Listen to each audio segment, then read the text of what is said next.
مساء الجمال يا رجاله. الجو تلج وخلاص داخلين على شهر رمضان، او احنا اصلا في شهر رمضان على حسب ما الفيديو ينزل. كل سنه وانتم طيبين وربنا يعود علينا وعليكم الايام بخير. النهارده معانا شخص متواضع خدوم حرفيا، عشان كده عزمناه على مطعم من اختياراته زي ما البلوجرات بتعمل. فبينا على الفيديو عشان نشوف عملنا ايه مع الفخم ده. بس قبلها لازم تصلي على الحبيب سيدنا محمد صلى الله عليه وسلم، واعمل لي لايك شير سبسكرايب بتاع، ويلا بينا.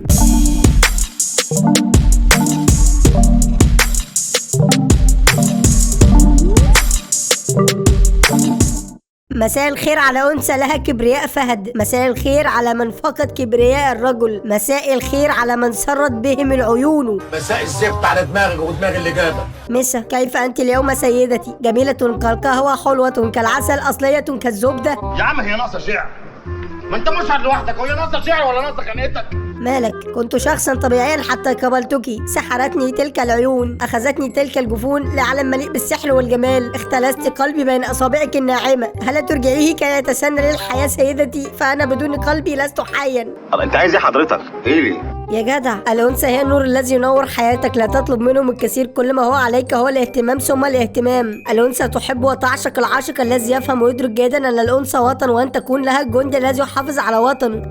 الأنثى كالزجاج، تعكس لك جمال الحياة، والزجاجة لا تجرح إلا إذا كانت مكسورة، فلا تكسر الأنثى حتى لا تجرحك. المرأة التي تخسرها بإهمالك صدقني كل كلمات الحب والأعذار لن تعيدها لك مرة أخرى. يا ذكري. من قال أن الأنثى تبحث عن أحاسيس مؤقتة وترحل فهو جاهل. جاهل من يفكر هكذا. الأنثى وطننا لمن استوطنها وقدرها. الأنثى كالوردة حين ترويها بعطفك وحنانك، وقبل كل هذا اهتمامك احتوائك ولها حينها لو أغراها رجال الكون لن ترجع لغيرك. الأنثى أمانة ما خلقت للإهانة. الأنثى كالقهوة إذا أهملتها أصبحت باردة حتى في مشاعرها، عندما تصمت أمام من تحب تأتي الكلمات على هيئة دموع. حاجة تزعل جدا. الست مسكينة. الأنثى في البداية تخاف الاقتراب منك، وفي النهاية تبكي حين تبتعد عنها قليلا من يفهمها. لا تريد منك المستحيل، هي فقط تريد أن تكون مثل الرجل الذي تتمناه أنت لشقيقاتك. وبعدين إما كيد عظيم أو حب عظيم، وأنت من يحدد أيها الرجل، فإن مكرت بها مكرت بك، وإن أحببتها عشقتك. يصفك بيه. إنها تداوي وهي محمومة، وتواسي وهي مهمومة، وتسهر وهي متعبة، وتحزن مع من لا تعرف. هتفضل كده كتير؟ متجوزة مثل ليه؟ الأنثى تحب أن تعمل كطفلة دائما، مهما كبرت لا تترك باب قلب الأنثى، وأنت لا تحمل معك حقائب الاهتمام عندما تغار. ارسم قبل على يديها تشعر بأنها نعمة من الله لديك. لا.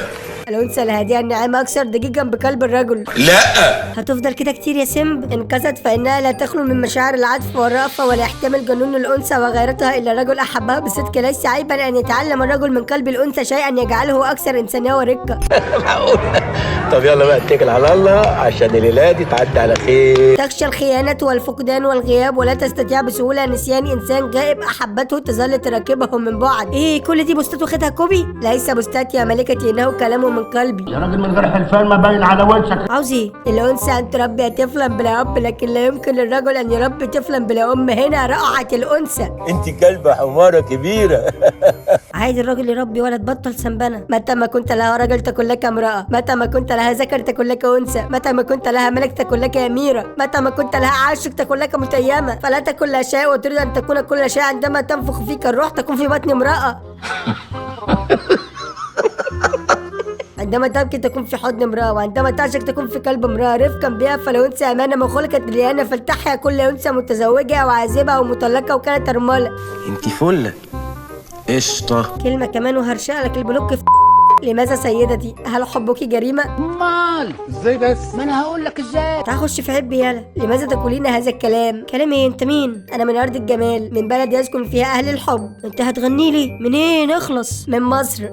جابوا اللي جابك في الارض. طب لما انت من مصر مطلع معاك ليه؟ ما تتكلم مصري يا ابن المرة. احيانا اتكلم المصرية غالبا العربية. انت هتعمل لي فيها بتاع بلوك يا عم. استني، ما تعمليش بلوك، اعدل بقك الاول. ما تعمليش بلوك، انا بصدقت رديتي. اسمك ايه يالا؟ كبرياء رجل ثلاثي، كبرياء رجل عربي. يا ولاد اللي عندكم موبايل فون ودخلتوا على النت. كام سنة يالا؟ هكمل 20 سنة الشهر الجاي. ايه الروشتة اللي انت كتبتها دي؟ ده كلام بألفه في وقت فراغي. يس نو دي بوستات على الفيس يا انت مش حد يبعت لي الكلام ده. ده كله بينسخ بوستاتي. انت حد يعرفك؟ كفايه انت تعرفيني، ولا عمري شفت خلقتك. مش لازم نتقابل باجسامنا، كفايه ارواحنا. يا ابني غير بقى. يا سلام، فرجني صورتك يالا. انا في حد غيرك في الشات متاكده؟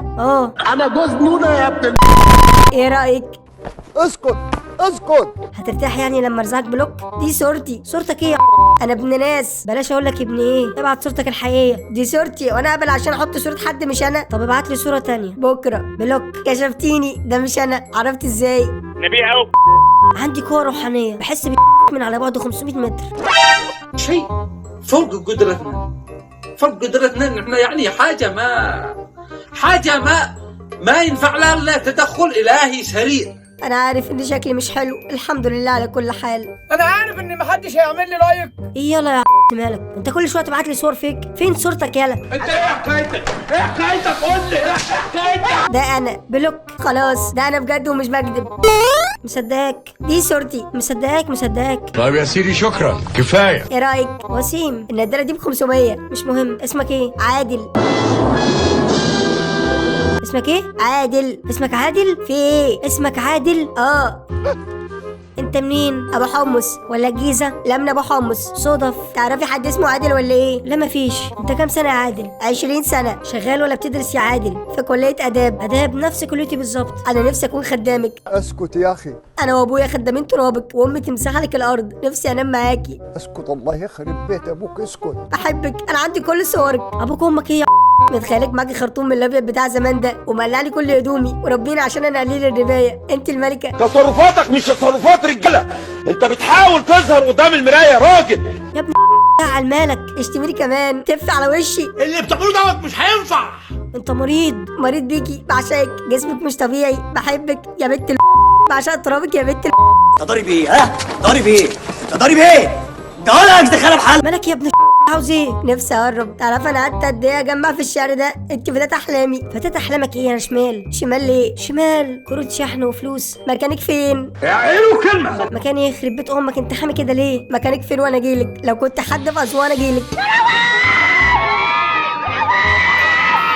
سيدي بشر اسكندريه. اجيلك بكره ينفع؟ اهدى. مش لما تعرف نسمي الاول؟ خدامك مش مستحمل بعدك يا مولاتي. عاوز فيديو ولا مقابله؟ عاوز اخدمك. المقابله باكو على طول ومفيش فصال، والاكل والشرب عليك. اجيلك بكره. بكره ايه؟ بقول لك اليوم ب1000. ماشي. ده انتوا نقطه. والاكل والشرب عليك. ماشي. وتجيب لي معاك جوز بط وارنبين. نشيلهم ازاي من عندنا؟ انا من ابو حمص. هحاسبك عليهم. احنا مش بنربي بط. تصدق انك خدام؟ ماشي. اسف يا مولاتي. اجيب لك كل اللي انت عاوزاه. جبارة. تيجي لي بكره الظهر، واول ما توصل سيدي بشر كلمني على الرقم ده. امرك يا مولاتي. بحبك. ماشي. في رقم ابنه بارد بيرن عليا، وكل ما اقفل يرن تاني. ده انت؟ افتحها يا مولاتي، عايزه اسمع صوتك. عاوز ايه يا دي؟ عاوز ايه يا؟ بحبك. ما ترنش يا طب كلميني فيديو هنا. مفيش كلام من هنا لحد ما تجيلي، ولو بعت حاجه بلوك. مش هستعمل يا مولاتي. انت لا يا مولاتي. The next day. صباح العشاء يا مولاتي. انا اشتريت البط والارانب وجاي.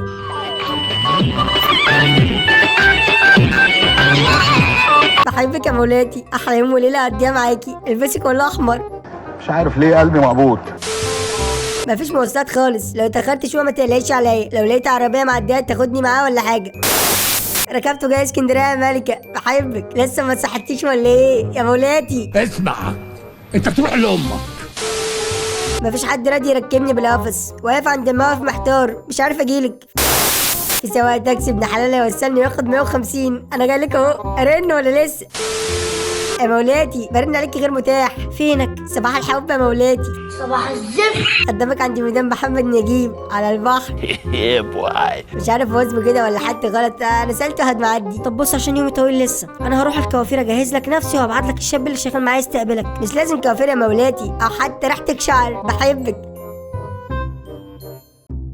لا لازم اسمع الكلام. هتيجي امتى؟ احمد هيجيلك ويفهمك كل حاجه. طب ما تخليش غاب عشان بقى فتره من الصبح في الشارع. تمام.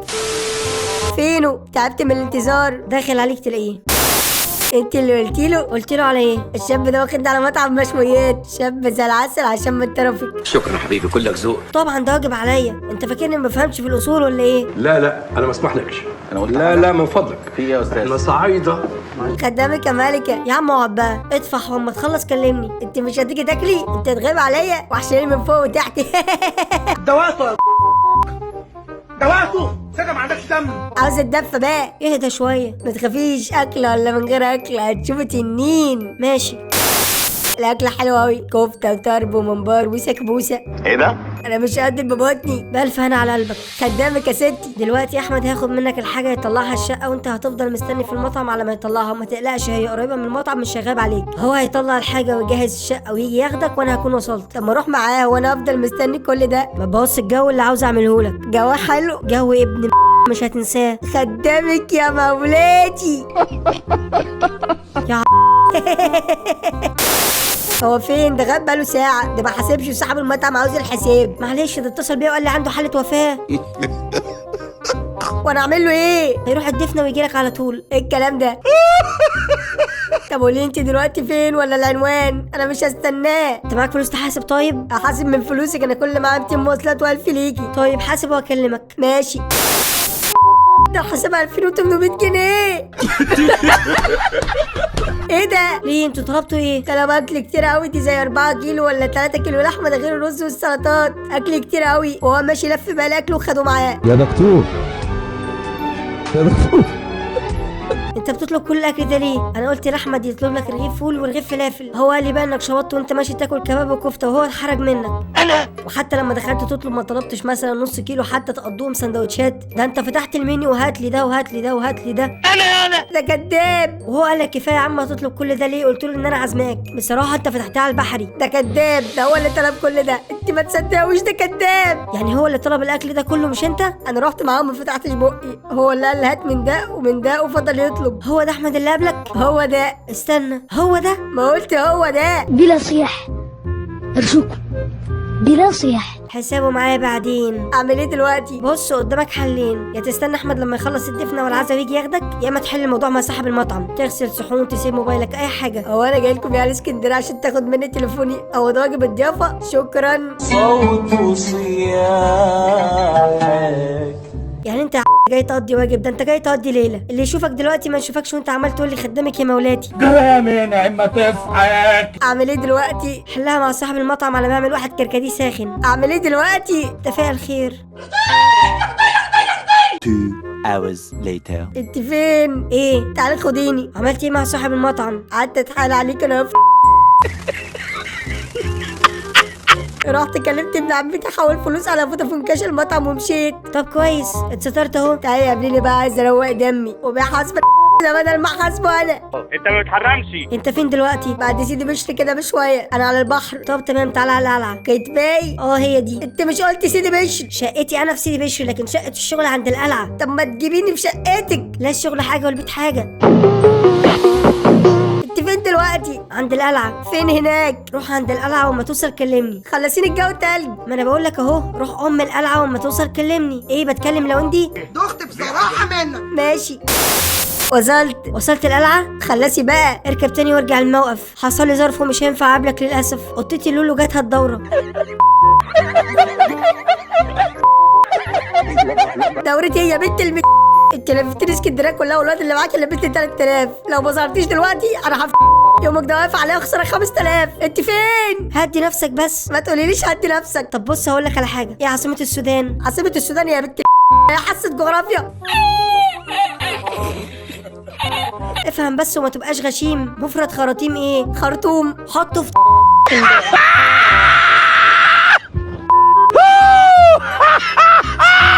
يا بنت هرفع عليكم قضايا انت اللي معاكي تراجع كاميرات المطعم. الحقي مش هسيبك، مش هسيبه. حد يقول للملكه كده؟ انا فوت بالكلام ده يا بنت بص للجانب الايجابي، بص نص الكوبايه المليان. انت ما بقتش تقول انا خدامك وسيدتي ومش عارف ايه والشغل ده، يعني انت المفروض دلوقتي تشكرني بدل ما تشتمني يعني الادب. انا عارف الصوت ده صوت الواد اللي معاه في المطعم. انت اللي عملت كل ده؟ انت قاعد بتنصص معاه دلوقتي صح؟ يا عم بنصص ايه؟ مفيش بنات، انا اللي بكلمك طول الوقت ومفيش بنات. عشان كده لما كنت بكلم البنت كنت انت بتكتب وتضحك يا ابن انا فاكرك بتضحك عليا، انت طلعت بتضحك عليا. مش هسيبك يا ابن ومش هكلمك ولا اطول لساني عشان احفظ حقي.